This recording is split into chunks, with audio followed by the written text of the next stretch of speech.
Hello guys, in this video we're going to make chicken mushroom pasta. Hello semua, dalam video tu kita akan masak chicken mushroom pasta. First, what we're going to do is we're going to brown our chicken breast. First kita brownkan kita pun chicken breast.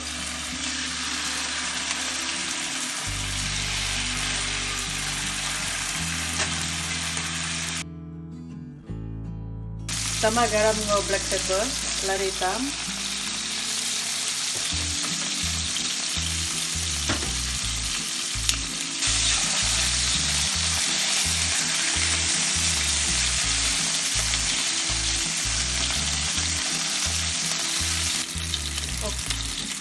Okay, now we can transfer our chicken breast to the plate. Angkat ke tempoh manual. Enggak pindai dulu.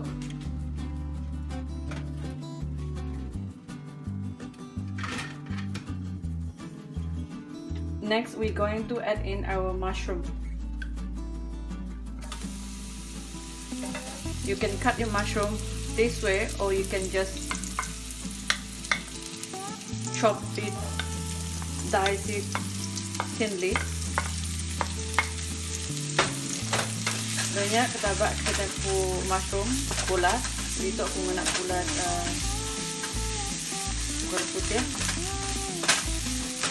So that we're going to add in our garlic. Banyak ketabak kita pu bawang putih. Stir.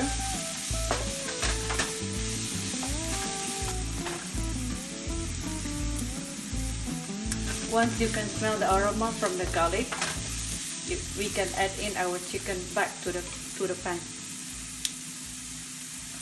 Udah bawang putih keluar ke bau wangi, tabak ke kita pu manok dalam kuali baru.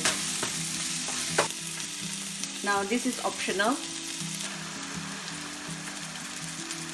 I'm going to add in my vegetable stock. Tabak ke vegetable stock ataupun stok sayur.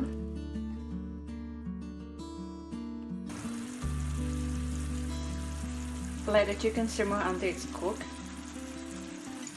Okay, kita masak tu sampai manoknya mansau.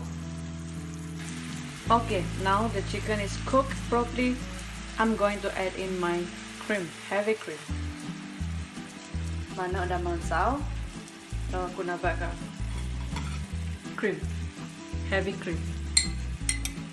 If you doesn't have heavy cream, you can even use mayonnaise.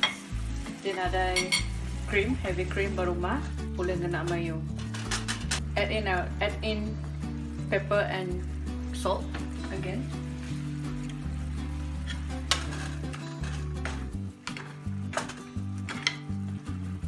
Then we can add in our pasta. Banyak masukkan tabak ke pasta. Pasta is done. Now the last step is to add in my parsley. Pasta dah mansau. So last step, penuh dia, masukkan parsley. Okay, our pasta is done. Enjoy. So pasta kita dah mansau. Enjoy.